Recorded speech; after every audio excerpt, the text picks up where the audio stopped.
अरे हम ही ससुर।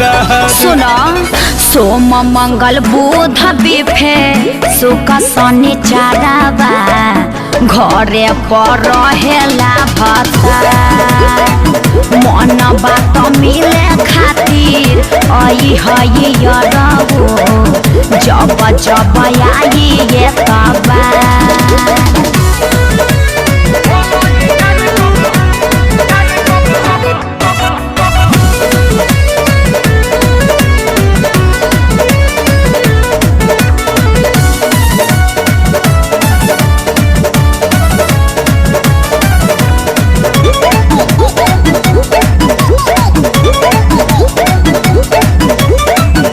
फोनावा भी बिजी तोर बतावे लागे तो भतार तोर उठावे।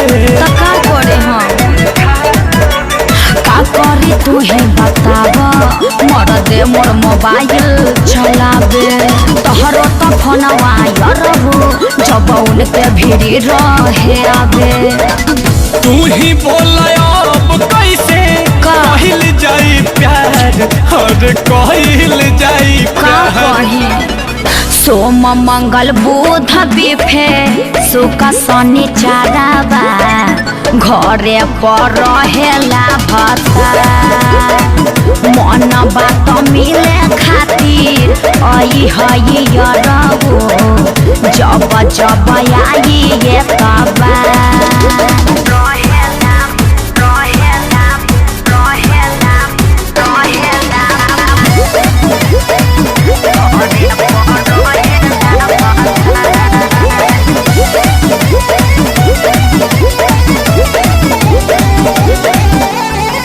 तू ही रहल कहले फूल झाड़ी। अच्छा शादी से फर्क नहीं पड़ी। अरे हाँ हो का हम बताए भतार मोर नजर रखेला हर घड़ी घोर बचन पिया हम पे पड़ेले शक सुना बड़ी। नीलकमल से बचन देके डरेलू बेकार और डरेलू बेकार।